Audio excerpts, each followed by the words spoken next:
Live from the 607, it is the Ocho Duro Parlay Hour, where we're talking sports locally and nationally. Why don't you join in the conversation with the hashtag ODPH? Here we go.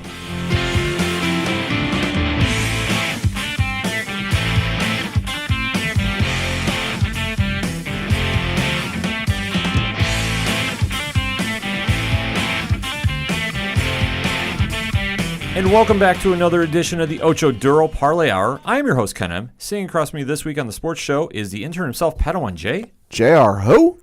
The sports guy galore, JR, could not make it in this week, so Padawan is taking care of the sound issues. Say don't worry, I'm keeping your seat warm. Absolutely. And joining the panel this week, you heard him on the Pro Wrestling Show this past week, is the one and only Kevin Molson. Hello, everyone.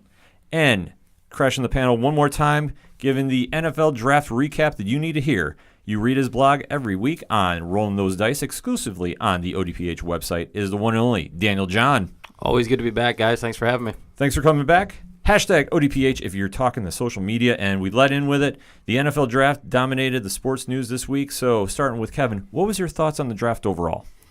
Well, overall, most teams had great drafts, but I do have a little bit of an issue with the Cleveland Browns because at 1 and 4, they could have gone multiple different ways, but I personally would have thought they would have taken Barkley at number 1, but I'm happy as a Giants fan that they didn't. You have to be ecstatic about that. I am very, very happy. I expected them possibly to take Barkley and then get either Mayfield or Darnold at number 4, but once they took Mayfield, you know, he's got a good shot, I think, at being a decent pro, but the big one that I had a big issue with was number 4, where they took the corner. I just thought that, you know, Chubb is just sitting there, and they really needed pass rushing. It was just they put that meal on the plate for Denver right there at number 5. And now Denver, I mean, they got a heck of a defense out there now. That was probably the most puzzling move for me the entire weekend for number 4. But the more I thought about it, I had an idea what Cleveland was going with. Go ahead. And this is my only thought of understanding. Because, I mean, if I was the GM of Cleveland, yeah, Chubb would have been number 4 without a question. No question. But I'm thinking what they're envisioning is, okay, Joe Hayden is gone. Yep. We need somebody to slow down, because I don't want to say shut down Antonio Brown, because that's not going to happen. No. But you can roll coverage with Denzel Ward. Yeah, you can roll coverage. You got A.J. Green still in that division. You might have Des Bryant joining the Ravens. Who knows? I'll say if you're any team in the NFL, you have to, at least in the back of your mind, keep Des Bryant in your head. Well, that's true. But I'm just thinking for the Cleveland office, what they're thinking taking Ward instead of Chubb. I'm just thinking they're saying, okay, we need somebody to shut down that side of the field. We don't have Hayden anymore. This is the need for our team that's more Pressing. Thank you. Than getting another pass rusher. Now, for me, I can't go with that because I would go get a cornerback later because there was a lot of great cornerbacks down in the draft.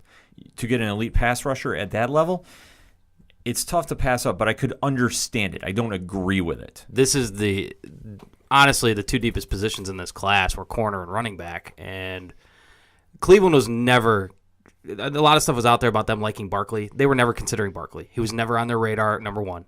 People were saying that to put stuff out there. They were going quarterback all the way at 1. Whether it came down to is, and I told you this early in the week, it came down to Mayfield and Darnold. And I got tipped off to it on Monday that they're going Mayfield, and I didn't buy it from the people I talked to. And I was kind of like, I don't see it happening.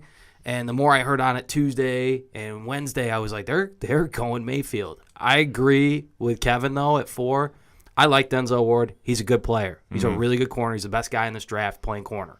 But you can never have enough pass rushers, and coverage doesn't matter if you get to the quarterback. And I agree. I fully agree with that. You pair Garrett and him together, nothing against Emmanuel Ogbah and Carl Nassib and some of the guys they have over there. They're solid role players. But you got a chance to pass. You know, when you put those two guys together, it's going to wreak nightmares on quarterbacks in that division. But Cleveland's got a plan. They're in a lot better place now than they were under Sashi Brown and that old regime. John Dorsey does know what he's doing, I think. So, no, I think so too. I think they took the steps in the right direction. And especially with Mayfield going 1, the more I thought about that one too, my thinking was, okay, you're passing up Darnold because everybody had him pegged at number 1. I don't think there's anybody that was the talk leading up to it. And he has all the physical tools, Darnold does. Mm-hmm. But I think what they were looking for is they've seen a lot of footage. I know Dorsey had seen a lot of footage on Mayfield. And the one intangible that Mayfield had over Darnold is he can inspire his team around him and develop a culture of winning. I'll agree with that. Because Cleveland, let's face it, Cleveland has had a losing cloud hanging over them for years. Decades. Yeah. They just have that stigma to them, unfortunately. I mean, the fan base is great, but they need somebody that's going to come in there, and I'm not saying it's going to be overnight because it's not. No. But you need somebody that's going to come in there that has proven that he can win at a high level and really be a catalyst for changing that culture. And won't care about the cloud of losing. Won't see that as a uphill battle. Fight against it, shrug it off. Won't matter to him. See, I'll disagree a little bit. And I like Baker Mayfield. I've said this on this show multiple times. He was my second-rated quarterback in the draft, behind Sam Darnold. But not when you go into the NFL, you're going to lose games. Some of these kids aren't used to losing games, and it can kind of work against you.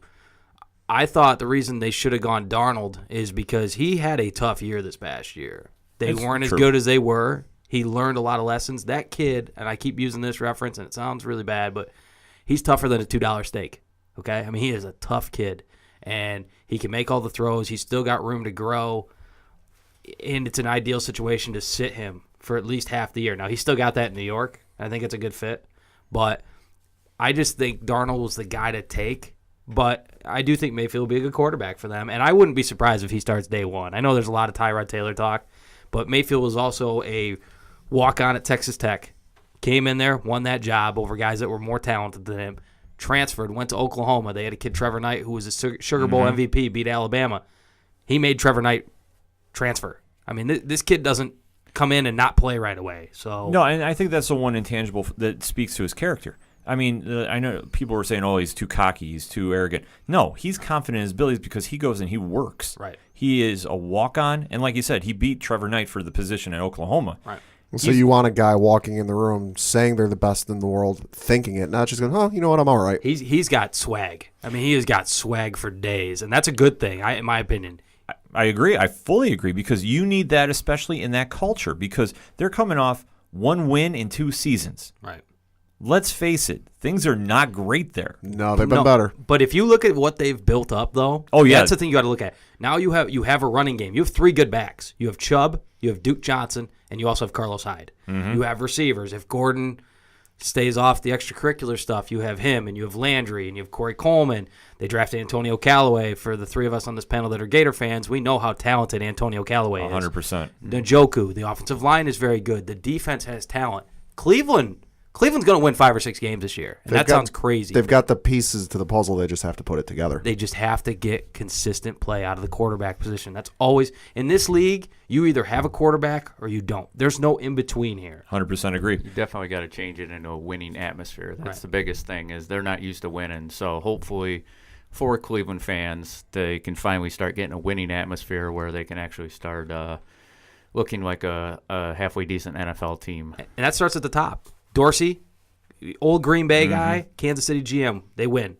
He brought Green Bay guys over them with Elliott Wolf and Alonzo Highsmith. They're used to winning. It starts at the top. Yeah, and that's what they need. They just needed a culture change, and it needs to trickle down. And these moves they're doing are the right moves. Right. I mean, they might not be the most popular because, like I said, Darnold was the one everybody had pegged going 1. But I understand. Like, I'm not saying I agree with it because, like I said, if I was GM, and you heard the show last week or 2 weeks ago when we did the show, everybody had Darnold go number 1. Right. Well, when you look at a situation like this, you may not agree with the pick, but you don't know how it's going to turn out. Look at the NBA when the Knicks drafted Kristaps Porzingis, the entire fan base was booing the Knicks out of the building, and look how that turned out. Right. And they have a smart idea with Tyrod because, like I said, I wouldn't be shocked either if Baker beats him out for the job at number 1. I wouldn't, but I don't think it's going to happen. No, I wouldn't think so either, but I wouldn't bet against Baker Mayfield. No, I don't bet against the kid at all. That's like looking, and not to skip ahead, but you look at the Arizona situation. I wouldn't bet against Rosen either because Sam Bradford doesn't stay healthy. No, because there's going to be opportunities for him to take advantage of it. They're the two most likely to play early, in my opinion, out of the 5 guys that got drafted in the first round. I would say so. Probably the two most likely. It's nothing. You never know. Maybe the Jets just go with Darnold, or maybe the Bills go with Allen if they earn the job. Nothing would surprise me at this rate, but I think most of these guys need to sit, especially Allen, especially Lamar Jackson. Those two guys definitely need to sit. I fully agree, because especially in this day and age, I know there's so much hype behind a number 1 pick that they need to go in right now, and they need to establish themselves.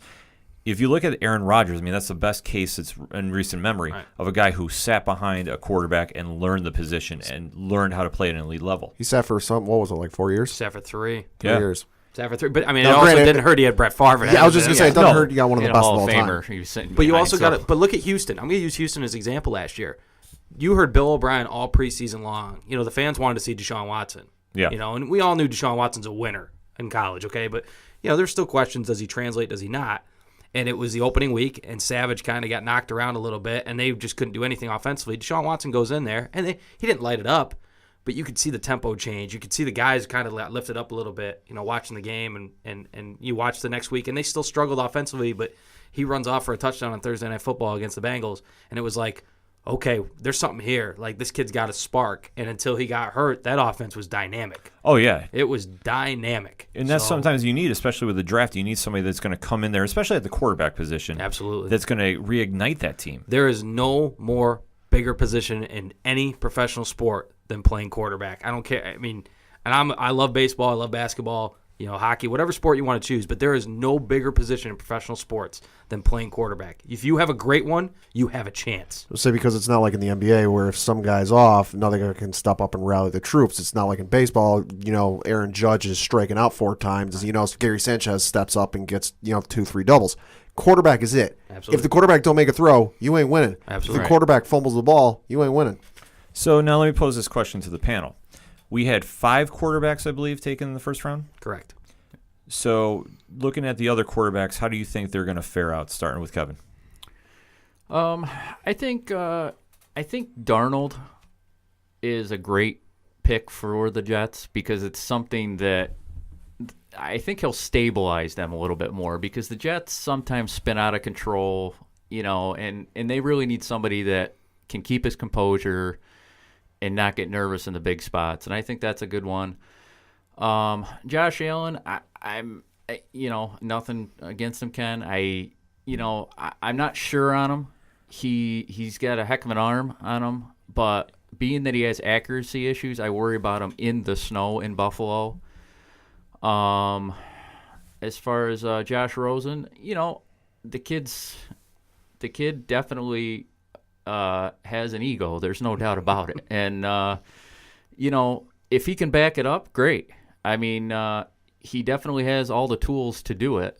So that will be an interesting adventure to see there. And Lamar Jackson, I'm not real sure how he's going to translate to a pro. He's athletic, is very athletic. He's got a good arm. And, I mean, he doesn't have to play right away.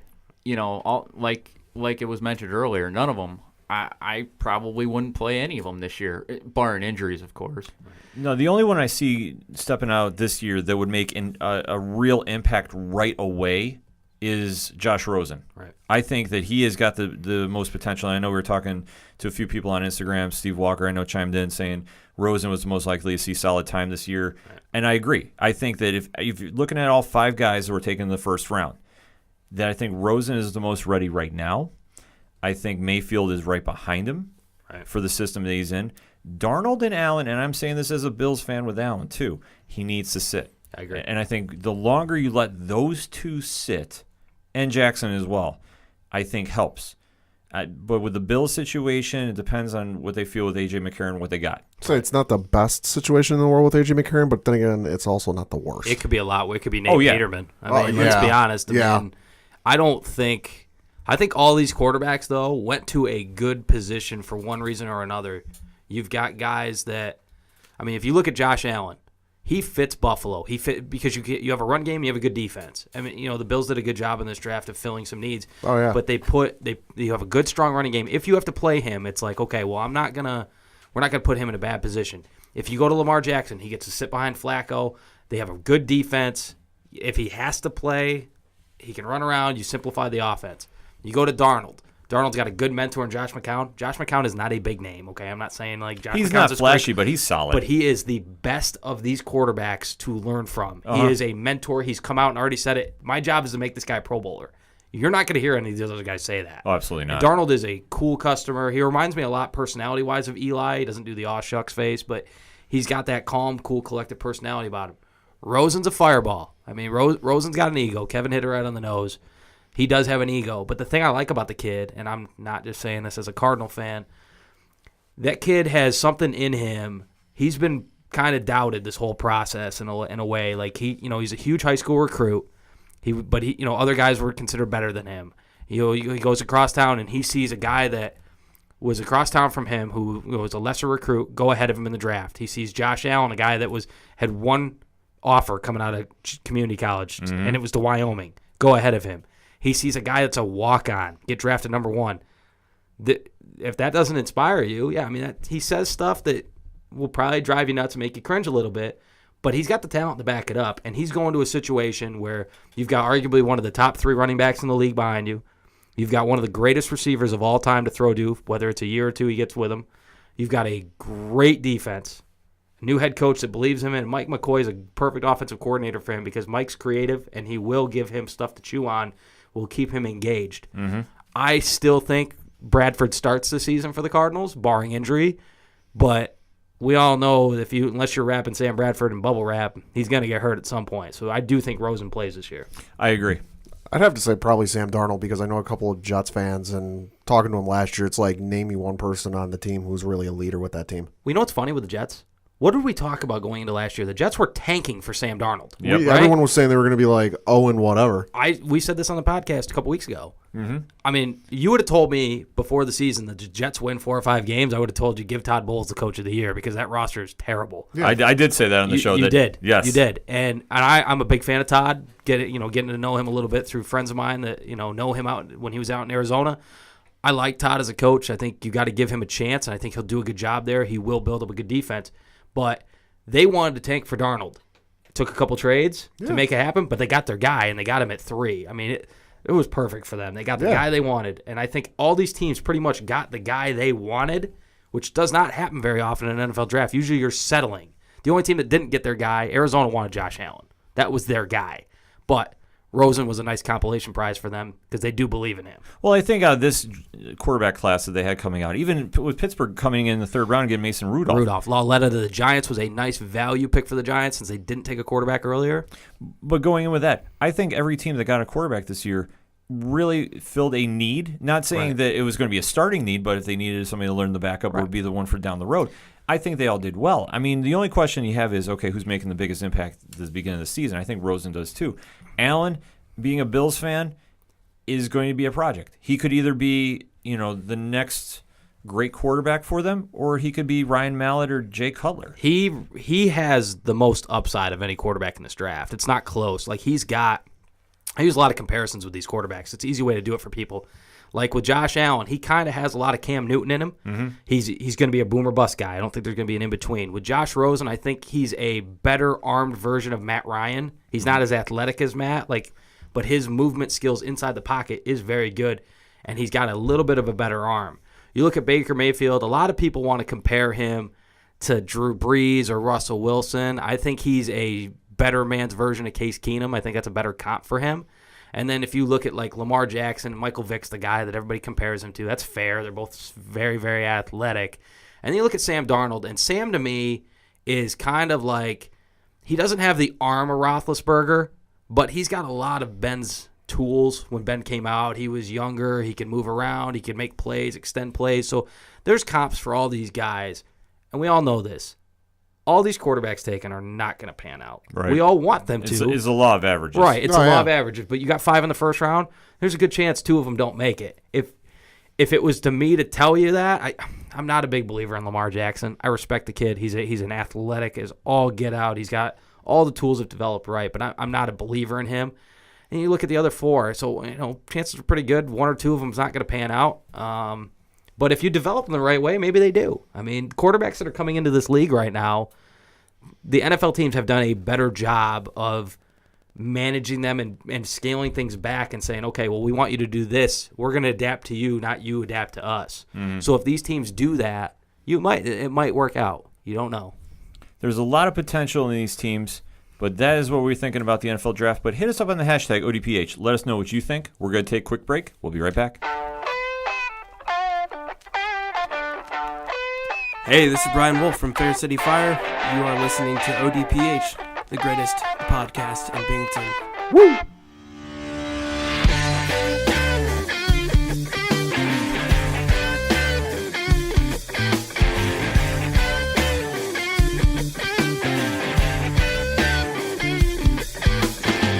Hot lips touching, cool thighs feeling, shudder running up, her spine spinning, long day to a long night, but I'm not stopping till I get it right. Coming back for the second segment on this week's ODPH, and we still have some more NFL draft to talk about because I know last segment we focused a lot on the quarterbacks. But Dan, what stuck out to you more about other positions? I mean, obviously, it was a deep running back class. It was a deep cornerback class. I think overall, a lot of teams got really good value, even into the 3rd and 4th round, which it was a really deep draft. I mean, it was a really, really deep draft overall. I thought a lot of teams actually did pretty well. Usually we'll have like 4 or 5 teams that sit there and you're scratching your head like, what are you doing? Like, why? And, it's like a fan. It's like they need a cornerback, a Right. safety, and, hey, we're going to take a wide receiver. Right. I mean, you get that sometimes. And, as a fan, I'd like to think I know what I'm talking about most of the time. I've been studying this stuff since I was like 5. But, you don't always know what a team's plan is. You might hear stuff later on, but you make you shake your head a little bit. With a lot of teams, I thought a lot of teams did really, really well and hit on things that they absolutely need to hit on. So, I mean, you look at Tampa. I thought Tampa had the best draft, to be honest with you. I thought they absolutely nailed it. I thought Tampa did very well for what they needed. I mean, they went for more position players to really fill some holes because their offense is very talented. So I like the defensive moves they made. Absolutely, but they needed a running back, and I was told early Friday that they're going to target Geis, the running back at LSU, and I thought, well, that's a great pick if you can get him if he lasts. And then started stuff coming out about his character, and he was starting to slide a little bit. And they got a really dynamic back in Ronald Jones, who's quite honestly. A lot of people are going to talk about Barkley and Rookie of the Year and stuff like that, which is great, and he very well could win it. But my sleeper pick on the Rookie of the Year is going to be Ronald Jones. I mean, he goes into a fantastic position where he's going to get a ton of carries. He can handle it, and that offense is loaded as long as Jameis can do his job. Yeah, if Jameis can do his job, they look fine on that side of the ball. It's the defense one was going to be the biggest question mark for them going into this season. Right, but you add Vita Vea, who's an absolute monster. You put him next to McCoy. Gerald McCoy's not getting doubled anymore. I can tell you that right now. That scares me, and I'm not in that division. Right. Okay, so you add that. Then you go into the second round. You get Ronald Jones, like I said, but then they move back. Okay, with the picks that they acquired, getting from the Bills. You add a really good corner in Carlton Davis, who's a better zone scheme guy. You add an MJ Stewart, who's a tough physical corner on the outside that can play the run. They got a wide receiver later who's a sleeper, and Justin Watson out of Penn, who's a burner for a 6'4" receiver. And then my favorite pick that they made, and this isn't a name that's going to shock anybody or be like, oh, I know who that is. They got a kid named Alex Kappa, who's an offensive guard. I dare anybody to go YouTube him. Go YouTube his video. He's like a nightclub bouncer. I'm serious. That's terrifying. He gets his hands on you, and you're out of the club. Okay? He is a monster. That'd be a nice addition for that squad. Pat, Yeah. what you think? Definitely made some impressive moves on the defensive end for Tampa. You think of Gerald McCoy, and then you just add the other guy on the opposite side. It's like, yeah, good luck blocking that. Who are you going to double team? Right. And that's the thing. Vita Vea is like a dancing bear. You can't teach 6'4", 350, and he can move like a running back. You can't teach that. It's Guy's built just like a tree. He's just he is. huge. And everybody wants to compare him to Danny Shelton from a couple years ago, and Danny's a nice player. Yeah. But Vita's got much better pass rush skills. He's never going to get you 10 sacks. You don't need him to. You need him to contain the double team, eat up blocks, And the thing I love about him is his moves. I saw him get doubled against Washington State. I was watching the game live, and he literally power trucked one guy and swim moved the other one. And I'm sitting there going, oh, my goodness, this kid, like, how the heck did he just do that? Like, you don't see that out of a 350-pound defensive tackle. You just don't. No, I mean, I think he definitely kind of flew under some radars, but he's definitely not going to fly under anybody's on Sundays. Right, So no. You got to figure McCoy's sitting there licking his lips going, oh, let's go, baby. Right. And then a couple other teams I looked at, I really like what the Chargers did. Okay, a lot of people thought, maybe they'll take Lamar Jackson, maybe they'll trade up for a quarterback to get Phillip Rivers heir. They said, no, we're going all in. We're going to add arguably the best safety in the draft in Derwin James. That was a brilliant pick for them. How he slid to that, unbelievable to me. The second round, they get Nwosu, the linebacker, so you add more to the defense. The third round, they got a really good value in Justin Jones, who's a defensive tackle at NC State, who is, Bradley Chubb's partner in crime on the inside. Okay, really good player. And then they double back down with another safety in Kazir White. So, you add the pieces in there, and the Chargers are just one of those teams that every year everybody's like, you know what, this is their year. With Phillip Rivers, they're going to get over the top. They're winning the AFC West. They should. I mean, they have so much potential. I mean, that's the thing. When we look at teams in the preseason and we look at, doing fantasy drafts and such, the Chargers are just loaded on both sides of the ball. It just depends on if they show up on Sunday. Right. I mean, that's the one thing that haunts them. The only thing you got to worry about is I'm not the biggest Anthony Lynn guy. And coaching does matter in the NFL, but talent-wise in that division, and a lot of teams got better. I'm not saying, the other three teams in that division didn't get better because Denver had a good draft too. But I trust Phillip Rivers. I trust him as the quarterback over any other quarterback in that division. And I like Derek Carr, but I trust Rivers. I think the defense is good enough under Gus Bradley. Ken Wisenhunt's a very good offensive coordinator. I love the look of this Chargers team, especially adding the pieces they did in the draft to help the defense. Yeah, because they did not buy into the whole we need a quarterback. No, they didn't draft one. Which was funny because I could see them going either one of two ways with it. They could go and have that they could have just bought in and said, okay, we need somebody for Phillip Rivers. We need somebody right away, and really panicked. They don't need to do that. No. Phillip can still play a couple more years, and I think the thing with Phillip is you look at that, they've done heavy quarterback research the last 2 years, and they made it look like, hey, we're going to draft a quarterback, and we're going to draft one really early. And whether they were just trying to scare teams into thinking what they were doing, but I give them a lot of credit because they basically stuck to their board. They're like, I know they liked Lamar Jackson. I know they did. But Derwin James or Lamar Jackson, to me, that's an easy choice. It is because, I mean, when your defense has to go up against Derek Carr and has to go up against the Kansas City Chiefs, who Andy Reid, that's his focus. Right. And Denver, I mean, you never know what you're going to get out of them. Right. So you think of Derek Carr and those new offensive targets he's got. Well, Derek Carr, I wonder what John Gruden's doing. He went very high risk, high reward. He did. For a lot of his now, picks. The pick that I really like that they made was in the second round, and everybody's saying that P.J. Hall was a risk, okay, or a reach, I should say, not a risk. Defensive tackle out of Sam Houston State. You watch his tape, man. He is a heck of a football player. Really, really good. They needed an interior lineman on the defensive side. Okay, so I like that pick. Arden Key is a major boom, major bust. Think Randy Gregory. Like, he's got some off-field incidents. If he can keep it clean, he's got the pass rush skills to be really, really good. The question is whether he does or not. You trade for Martavis Bryant. Nobody questions Martavis Bryant's talent. We question whether he's going to stay on the field.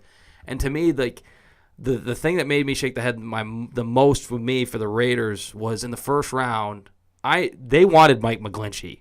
Yeah, which would have made a lot of sense for him. The two guys they wanted were Roquan Smith and Mike McGlinchey at 10. Neither of them fell to them. So the Cardinals call and say, hey, we want to move up. We want to take Rosen.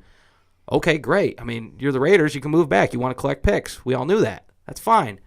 To only get a third and a fifth for a team that was desperate, and I'm a Cardinal fan saying this, desperate for a quarterback, you could have held them over, in a barrel over the Niagara Falls and got what you wanted. So they gave him a blank check and go, here, write what you want. Right, but then they moved down, and they have a safety need. And you have the best safety in the draft sitting you right in the face, and you take Colton Miller, who at best is a second-round pick.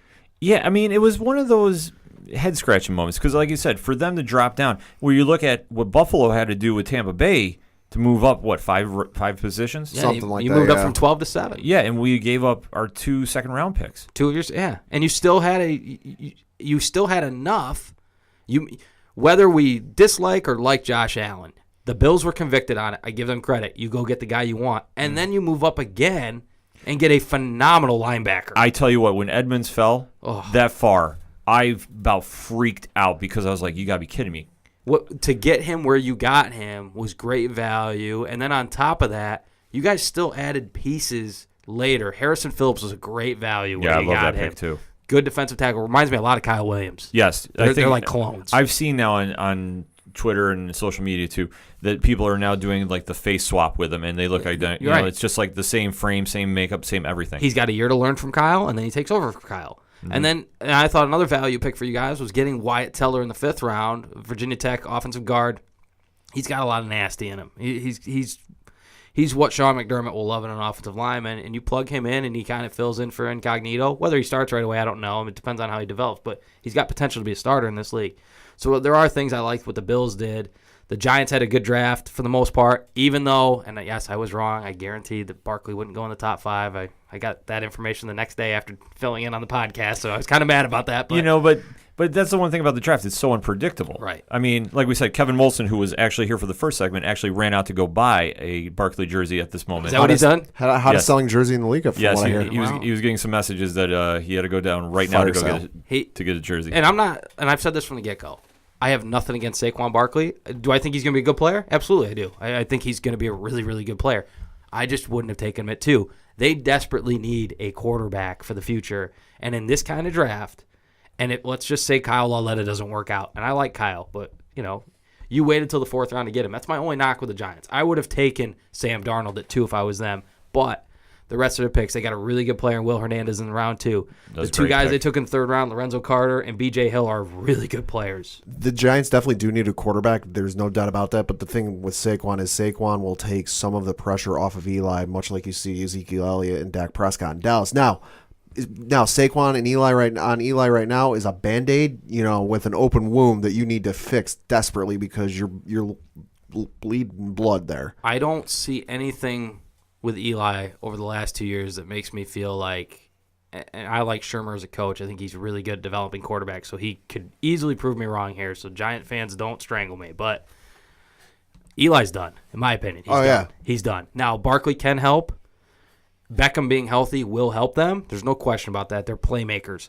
But Barkley is not a guy you give the ball to 25 times a game, and that's where, to me, the value doesn't add up. I've said this at the podcast 2 weeks ago.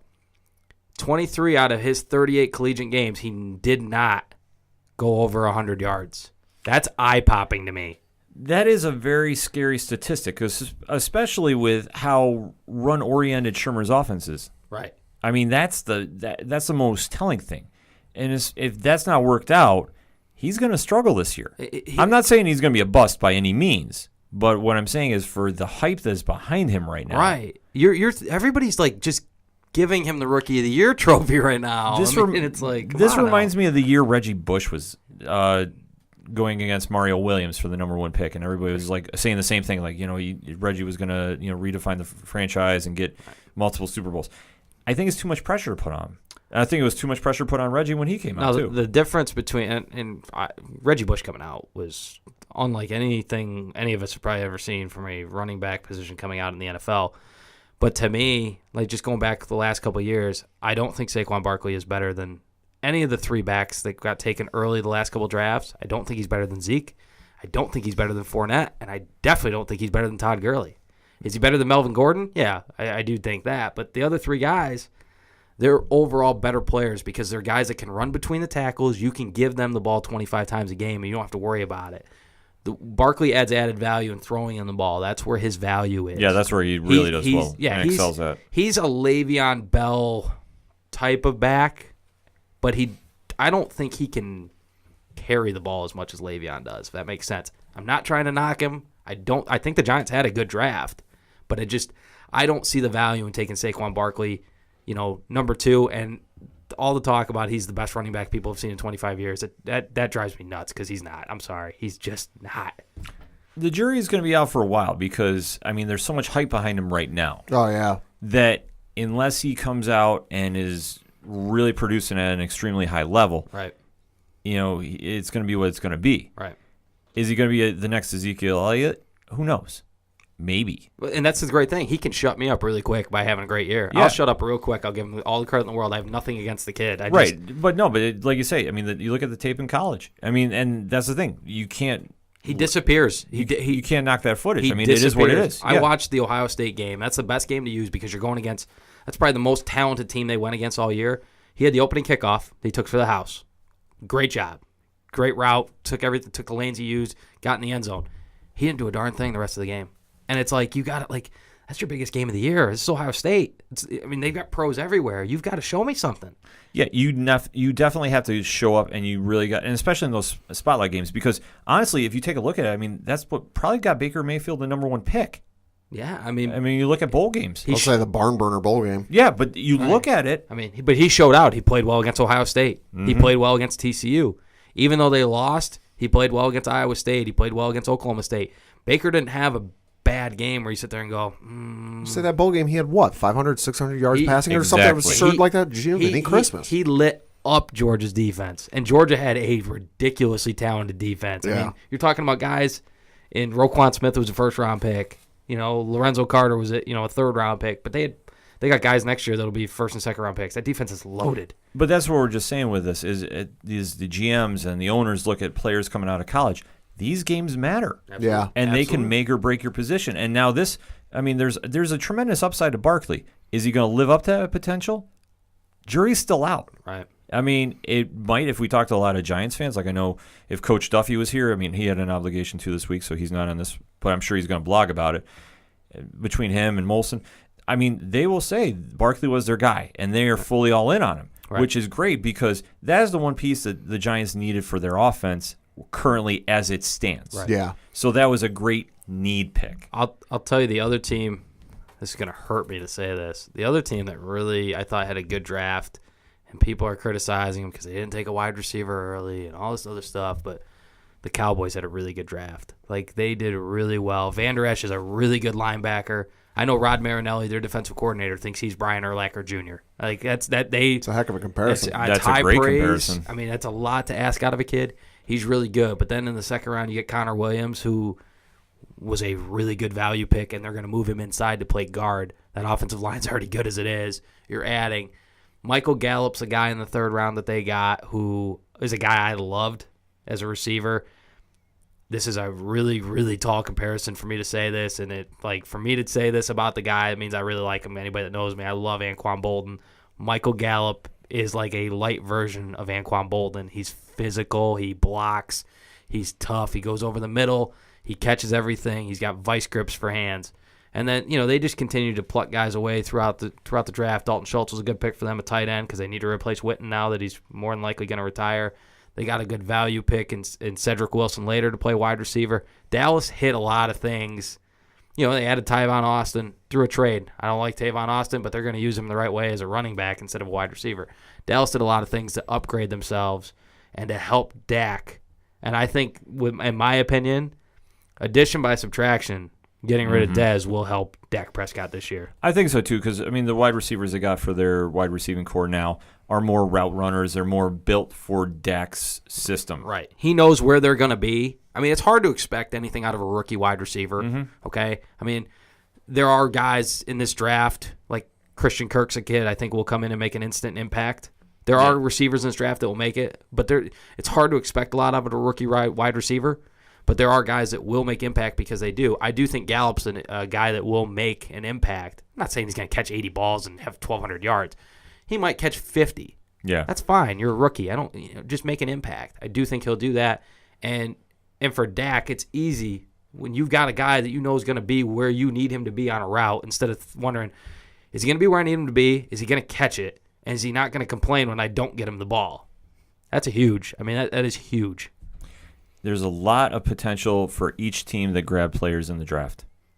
Are they going to pan out or are they going to be busts? We don't know. We're going to sit here and watch as the season progresses. But let us know what you think. Hashtag ODPH. We're going to take a quick break. We'll be right back. It's a heartbreak, soul-shaped radio attack. Taking 4 steps forward, no steps back. Hey, this is Vince the Common Man Seatoy, local MMA fighter, telling you to keep on listening to the ODPH, the 607's up-and-coming newest podcast.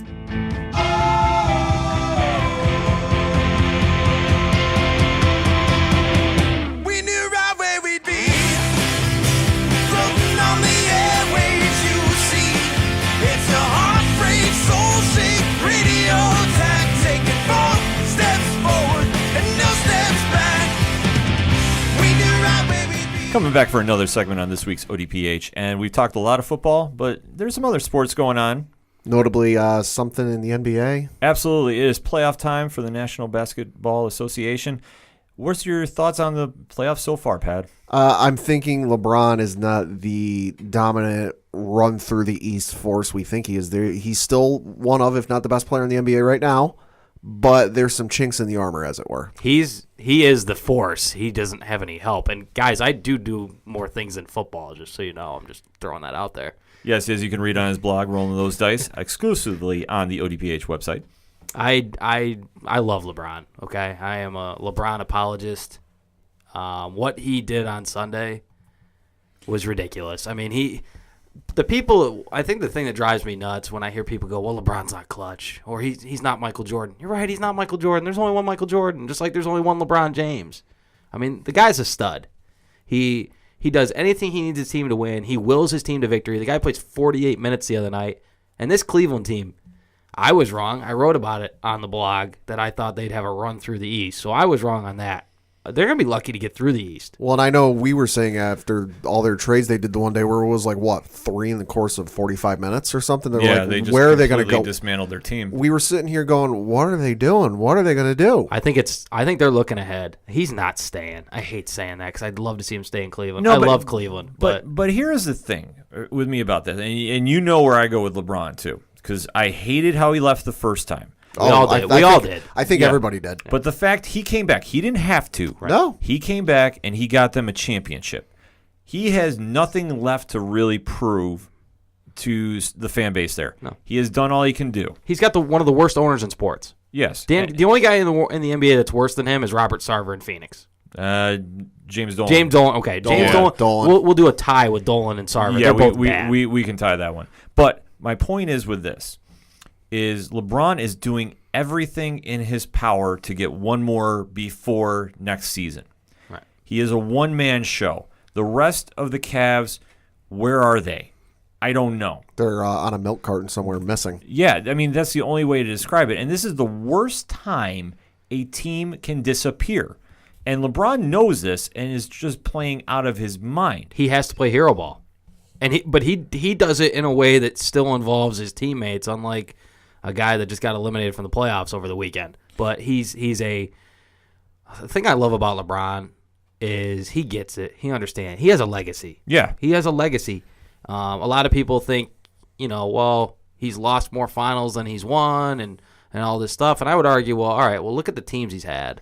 Okay. Yeah, you look at the one, you look at some of the teams he had in his early days in Cleveland where it was like Drew Gooden and Larry Hughes were your two best players. Yeah. And Zydrunas Ilgauskas. Yep. So let's not forget the one year they had Ben Wallace of all people. Right, but it's like, you can't.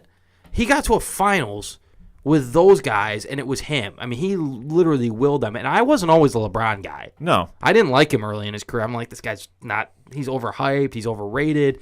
And then I kind of opened my eyes and tried to be unbiased. And, I'm going to say this. I don't care what anybody thinks. He is the best basketball player I've ever watched in my entire life. He's in the discussion. I've seen Jordan play, so have I, but I would take LeBron. I'm a Jordan guy, but that's another argument for no another time. No argument with me. I love Jordan. Yeah, it's a 1A, 1B. Absolutely. But the point is with LeBron, he is doing everything he can, and it took everything to get past Indiana, who showed up. I'll say, what did I say to you the night of the Game 6 where Indiana beat Cleveland? I said, game playing Game 7 for Cleveland, get LeBron the ball. Yeah, and he knew it. Absolutely. This is where you have a true veteran and true all-star who knows the gravity of the situation he's in. Absolutely. Because the Pacers showed up. Absolutely. Oladipo was outstanding. Oladipo played out of his mind. He is. If you don't know who he is now, I guarantee you know who he is. Everyone knows who he is because he texted his trainer 7 minutes after they lost going, when are we starting? I'll say this. Indiana did a great job. Nobody's talking about this. Yeah. You traded Paul George. He was not staying there. Mm-hmm. At least you got a piece for him. When he leaves Oklahoma City in the offseason, Oklahoma City's just going to have you-know-who playing point guard and playing hero ball. And I'm going to go on a little tangent here, and I apologize, guys. But Russell Westbrook, as talented as he is, he's the MVP, he's Mr. Triple-Double, all this other stuff. Nobody wants to play with that guy. Nobody does. He's going to lose George in the offseason. Nobody wants to play with a guy who's a ball hog, a chucker, just shoots whatever he wants, whenever he wants. He has no clue how to use his teammates. None. Kevin Durant didn't leave for any, didn't not leave for any particular reason. He got sick and tired of playing with the guy. I wouldn't want to play with the guy. Guys want to play with guys that, like a Steph Curry, like a LeBron James, like the Greek Freak, guys that are willing passers who will give up the ball. You look at that team, and I like Paul George, but Carmelo Anthony has never known to be a passer. Westbrook, I don't care about the stats. He's not a passer. He's a chucker. He's a ball hog. Westbrook, for me, it's impressive what he does because to average a triple-double in 2 consecutive seasons is, for me, it's impressive. Absolutely. I enjoy watching him, but if you go home and look at my closet at my jerseys, I'm not sitting here with a Russell Westbrook jersey. I'm not cheering and singing his praises. I'll watch the guy if he's on TV, but I'm not going, yeah, he's the best of all time. He's the best point guard. If you gave me 20 choices to start an NBA franchise with a guy, he wouldn't be on my top 20. I don't think he'd be in my top 5. I wouldn't touch him with a 10-foot pole. I respect the fact he stayed in Oklahoma City. He hasn't asked to leave. And as you say, he's a proficient shooter or a chucker. He's a chucker. As you're saying, he's a volume shooter. Who's a volume shooter, just to clarify. He stayed when he could have asked for a trade out. He could have gone to a bigger market. He could have done what Kevin Durant did, which was join the team that just beat you. Kevin Durant probably wishes he did, and Kevin probably would have stayed. I mean, that's a bold take. That's not anything I know specifically. I'm just connecting the dots. No, but what I'm saying is Westbrook is doing a lot in kind of like in the early LeBron days, which you're trying to do a lot by yourself, and you're not trusting your teammates. At least this is what it appears to me. Absolutely. No, I think you're right. As I'm watching, it's just he doesn't really have faith because when Melo's there, and I mean now you take a look, they got bounced out of the playoffs by Utah. Right. And Melo was already saying, I'm not taking a bench position, even though he should. He should at this stage. I'm saying this. He should. I agree with you. Paul George is gone. Where he goes, unless they're going to have a Kawhi Leonard, LeBron James, Paul George team in the Lakers, it's anybody's guess. Some of the stuff coming out about Kawhi, I would love to see him come to New York. Some of the stuff I've been reading today, I wouldn't like Dan said, I wouldn't touch him with a 10.5-foot pole. No, but that's the only thing I could see LeBron going to LA if they build a super team out there. Paul George will go 1 of 2 places. LA's one of them. I think Philly's the other one to watch out. See, I said this on earlier podcasts. I think LeBron, if he's going to stay in the East, he goes to Philly because Philly is prime for him. And I'll break this down very quickly to get back on the playoffs. So, Philly is set up to win for the next 5 years, if not more. Assuming they all stay healthy. Right, that's what I'm saying, because I always factor health in.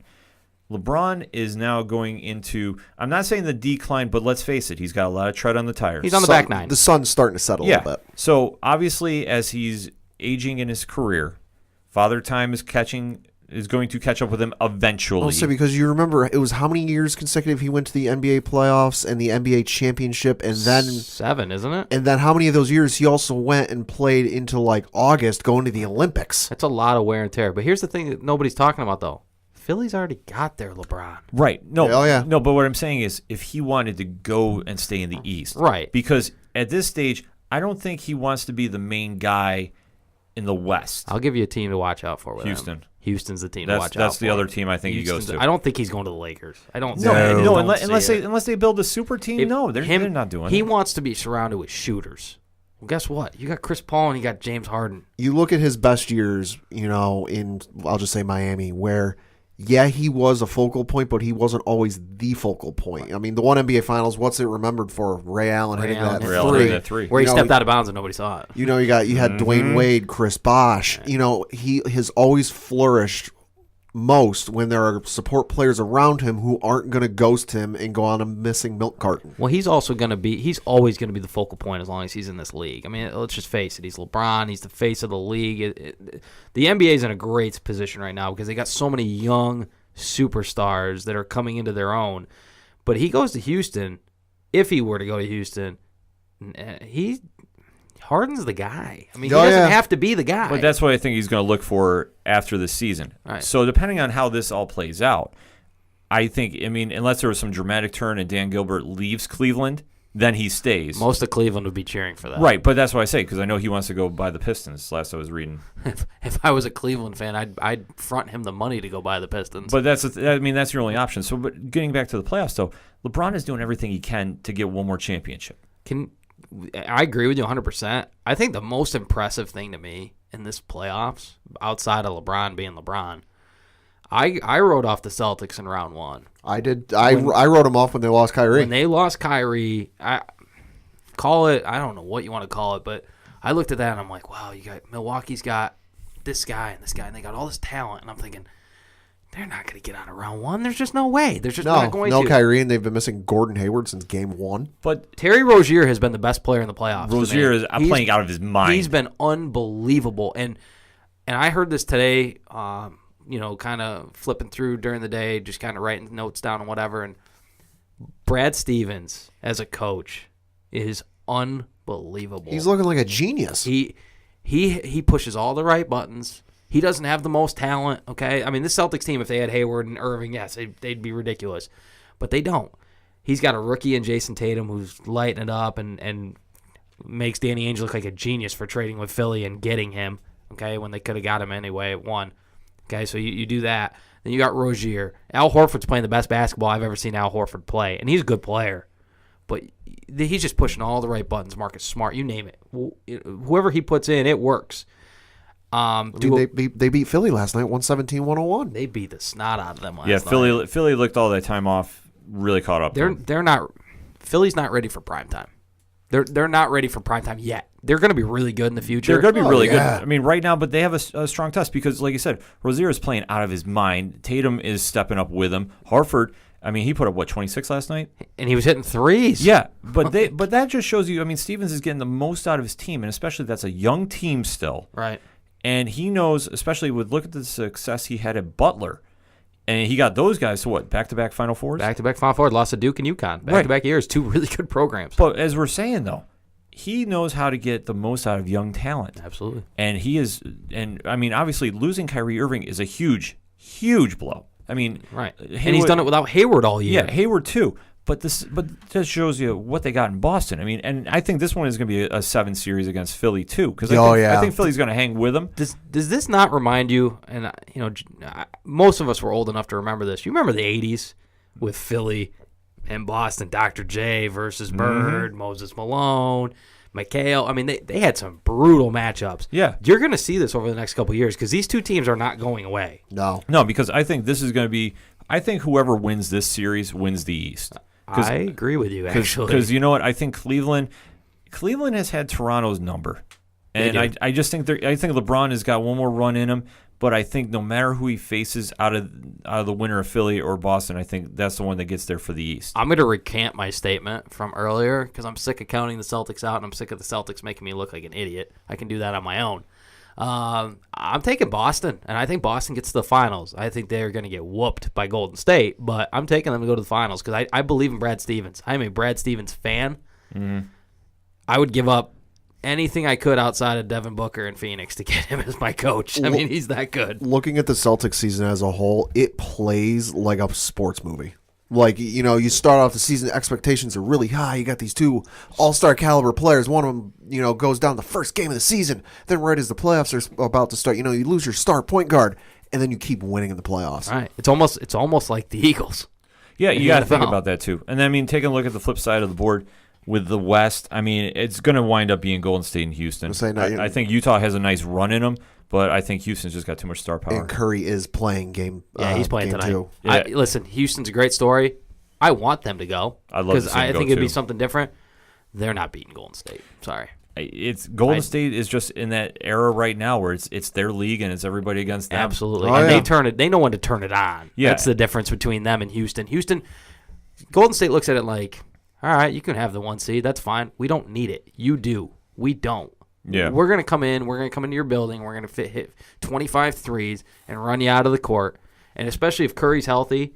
Now, if he's not healthy, I might change my mind on it. They might struggle. But I'm not betting against Durant and Thompson and Green. We'll say you said they know how to turn it on. You look at game 1 against the Pelicans, 123-101. And that's without Curry. Right, Oh, that's yeah. without Curry. And listen, Alvin Gentry deserves a lot of credit with what he did with New Orleans. Nobody gave him a chance against Portland in the first round. Oh, no way. Anthony Davis stepped up his game. Mirotic stepped up his game. Okay, Gentry's a really good coach. I still wish he was in Phoenix as a fan. I love Alvin Gentry. He's a really good coach. No, you're absolutely right about the Pelicans. Rachel Nichols from The Jump on ESPN had a great segment on this. I think it's on YouTube if you can find it, where she talks about how once Boogie went down and all that for New Orleans, everyone coming was writing off New Orleans like, oh, well, there goes New Orleans. Thanks for playing. I'll give you a little tip about Boogie Cousins. It's not a coincidence that they got better when he went down. He's got some issues in any locker room. He's one of those guys. He has a reputation like Des behind Bryant. him. He's got a rep, and he doesn't think he's got a rep, but he's got a rep. He's got a reputation, but a lot of people were going, okay, well, thanks for playing. You guys came close, but they flipped the script and they kept winning. It doesn't hurt when you got a top 5 or 6 player in Anthony Davis. No. He's a stud. I mean, they got a lot of potential in New Orleans if they keep it all together. But for this playoffs, though, I mean, like I said, it's Golden State's world. I would like to see Houston win. I mean, I think everybody for them, would. but I just don't see it happening. I think it's going to be Golden State and Boston, and I take Golden State in 5. Let me amend my statement. I think everyone outside of the Oakland area would like to see Golden State. Yeah, but we want to know what you think. Hashtag ODPH. We're going to take a quick break, close this show out. You're listening to the Ocho Duro Parlay Hour. Hi, this is Mike C. from I Am Horror. You're listening to the ODPH, the most killer podcast on the planet.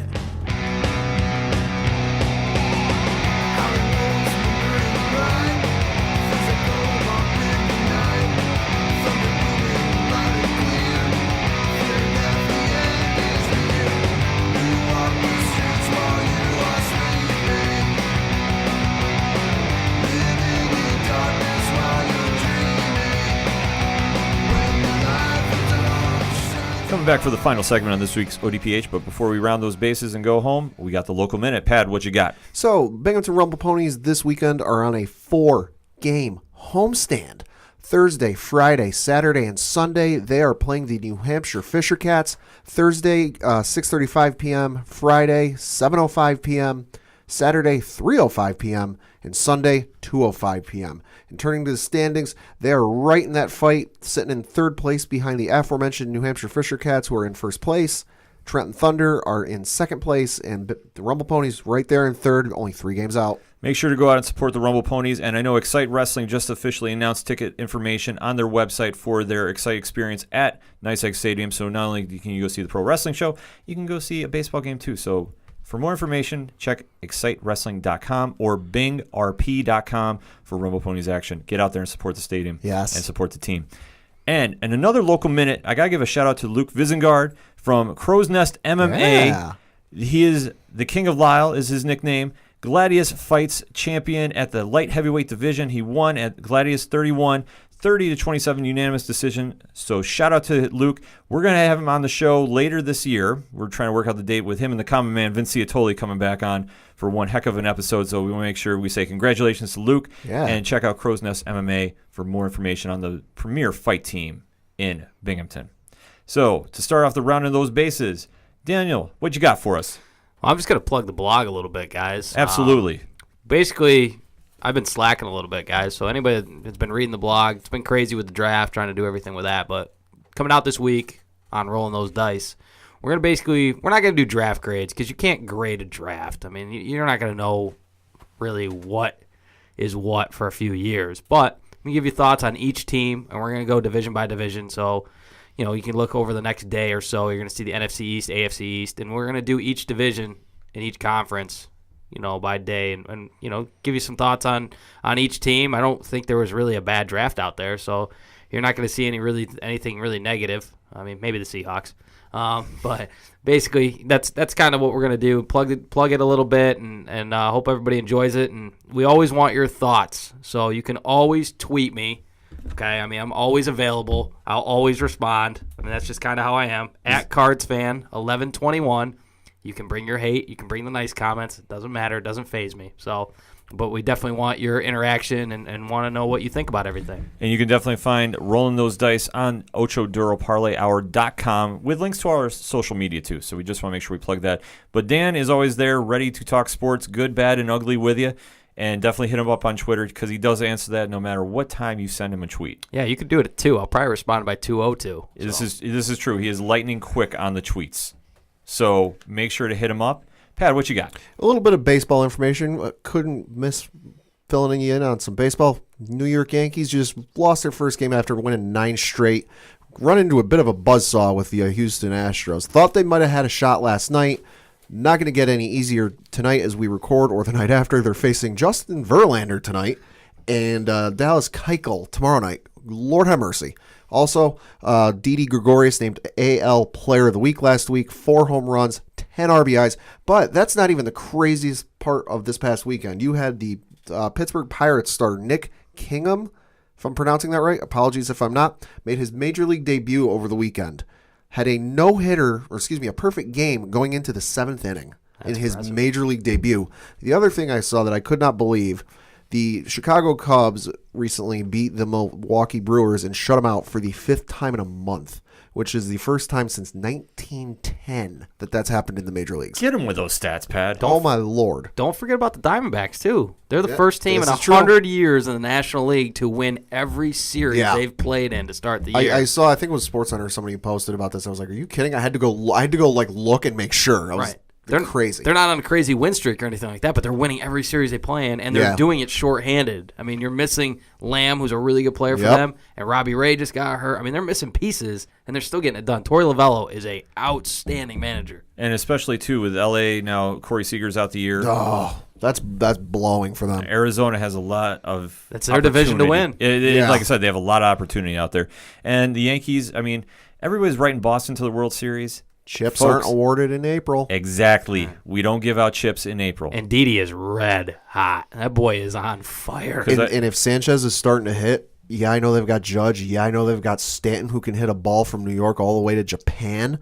Sanchez is the best pure hitter on that team. And if he's heating up, look out. He's the guy that scares me out of anybody in that lineup. He's the one that scares me. He should, because now it's getting warmer. Now he's getting used to the American League pitchers. He's going to get scary when it gets near All-Star break. And don't forget about that little machine in Cleveland yet. I mean, they're not off to the greatest start. They're still leading their division, and they're not healthy. They haven't hit. Hopefully they figure that out. But it's still early. Early. That's the big thing. Because, like I said, when everybody's saying the Red Sox are going to run away with it, I'm sorry, the Yanks are 2 games back now. Right. I mean, the Mets got off to a great start, and they're still playing good ball, but they're slowing down. I mean, it's a lot of averages. Teams are going to balance out. I don't worry about Cleveland because, remind me, who's their manager again? Terry Francona. Yeah, also known as fine. Tito. Yeah, they'll be fine. Yeah, Yeah, exactly. They're going to be fine. There's a lot of baseball to be had. And to close out this week's show, as much as it pains me to talk about it because my beloved Rangers are not in it. And I'm not talking about Texas. I'm talking about Blue Shirt Nation. I'm talking about Rangers Town. The New York Rangers are not in the Stanley Cup playoffs this year, so it is a little depressing for me. But I still got to talk about the playoffs because the Caps and Pens, they're tied at 1. I mean, Holtby played out of his mind last night, and I'll tell you, it's Pittsburgh's series to lose because Washington has never beaten Pittsburgh, at least to my recollection, to get over the hump. Sidney Crosby and company just turns it on at the right time. Oh, yeah. And it drives me nuts because as a Rangers fan, they're my rival. They're my Red Sox. Nobody likes Sidney Crosby, okay? I want to see Ovechkin. I love Ovechkin. I'd love to see Washington get over there, but I mean, for overall, I want to see Tampa Bay win. I know they're tied. I mean, Brandon Point had a 4-point night last night with 1 goal and 3 assists against Boston. So, I mean, that's like where all the old Rangers are too. Yep. That everybody leaves. Right. So it's going to make you cheer for him a little bit. Yeah. So, I mean, I'm rooting for Tampa Bay to beat Boston. I mean, that series is tied at 1-2. So, I mean, a lot of stuff going to come out of the East. And in the West, Nashville, who made some headlines for the Tennessee Titans. The entire O-line. Taylor Lewan was a star over the weekend. They just decided to get a little wild and crazy at the game. But that's what you want to see. Yeah. That'd be a good story, though. Like Nashville's really adapted to that team. They love that team. Yeah, Nashville is now a hockey town, and I love it. And I said this last year. I know the Thumb 6 athletes listen a lot. I know that is their team. Shout out to Dan and company. So just to see Nashville just rise up and become like such a hockey town. And especially they're playing great hockey too. Oh, yeah. And I mean, they're going overtime. I mean, Ryan Johansson pulled out a goal, for the double overtime win. I mean, they were just doing so good against Winnipeg. And Winnipeg is hurt, and they're a little beat up. Right. So it's Nashville's series to lose. But I tell you, the Cinderella story of anything this year is the Vegas Golden Knights. Yes. And I'm kind of glad Kevin Wilson left because I know how big of a Sharks fan he is, and he probably there probably would be some obscenities dropped. Yeah. But Vegas is doing it, and I mean, how they're doing it, I don't even know. Never bet against Vegas, man. This is true, and Don't bet against Vegas. And if memory serves, they are the farthest team to make it in any of the 4 major sports in their first year playing. It's crazy. I mean, it's crazy. Like, and I'm not the biggest hockey guy, as you guys know, but that is an accomplishment that you just sit there and go, you might not be able to do that ever again. You might not see that happen again. No, and I just think it just goes to show you that in the playoffs, anything can happen. The Boston Bruins can go playing on easy mode. I mean, it can happen. I mean, it's the one thing about the Stanley Cups, because I always say that is the best playoffs. Hockey playoffs are the best. It gets crazy. It just is so intense because if you are truly invested in your teams, I mean, people grow beards, people, like, the superstitions go absolutely nuts, but the intensity and the rivals, and just even after the game, they still do the handshakes, which is crazy. Because, I mean, how many times do you see that in sports now? Can we all agree on something? I think we could all agree on this. I don't really care who wins as long as it's not a Boston team. This is true. Yeah, I agree. Or Pittsburgh. We'll No. throw Pittsburgh in there. Yeah, if it's not Boston or Pittsburgh, I'm cool. Right. I mean, in the perfect world, if I could talk, it'd be great. Secondly, I would love to see Nashville win. That'd be awesome. Or Vegas, one of those two. That would be even better, Or too. San Jose, because there's no team that you dislike in the West. Yeah, I really don't dislike any team in the West. Anyone that wins out of the West is okay in my book. In the East, it's Tampa Bay or bust for me. I wouldn't have a problem with that. I'm an Ovechkin guy, man. He's so good. Like, I know those teams have had choke jobs over the years, being the top seed or being a high seed. Yeah, they just can't get out of their own way. Is he the Peyton Manning of the NHL? That's a good comp. That is a very good comp. I mean, very good, top of his game, one of the best to play, but just can't get the ring. Yeah, and would that make Sidney Crosby his Tom Brady? Just can't get past him. Yeah, everybody hates Brady. Everybody hates Crosby. That makes sense. Well, it would make sense. I mean, Crosby, and you gotta give it his due. Yes. I mean, I respect him as a player because he finds ways to win, and it's just Pittsburgh has a nice machine going down there for the Penguins squad because they find players to step up at the right time. They get good goaltending when they need it. Right. It's frustrating as an opposing fan to see, but I get it. And I mean, but with Washington, they've had years where they've been so loaded that they should have ran through teams. I know that makes Mm. Malkin Gronk. It might. Okay. Yeah. That is a very good comparison. Now I really don't like the Penguins that much more. Thank you for adding on to that. Now, Sorry, now I'm just like I couldn't resist. That's just too easy to come up with. because I can't stand the Patriots. None of us like the three of us sitting here. None of us like Pittsburgh. No. You always want to see something new. If it's not your team, Yeah. If obviously if you're a Penguins fan, you want to see them win. I mean, you never want to see your team not win. But if you're not a fan of that team, you want to see kind of some diversity. You want to see somebody else win. It's just a nice story. You get new storylines. You get sick of seeing the same teams win all the time. And that's the beauty of hockey, though, because there's always like a Cinderella story, and just if your goaltender gets hot at the right time, it carries you through. Anybody comes out of the West, you got my vote, and I'm really hoping it's Nashville this year. But that's besides the point, because we're out of time. Thank you for listening to the ODPH. For Kevin Molson, who is not here to close out the segment, for Sound Guy Galore JR, for Coach Duffy, who could not make it in the studio this week, for Daniel John, whose blog, Rolling Those Dice, is on the ODPH website. Check it out, guys. Read it. Let me know what you think. For Padawan J, holding down the soundboard this week. Hey, JR, see you next week. I'm your host, Ken M. Go watch some hockey, folks. It's great. We'll see you next time. Thank you, as always, for listening to the ODPH. We'll see you next time.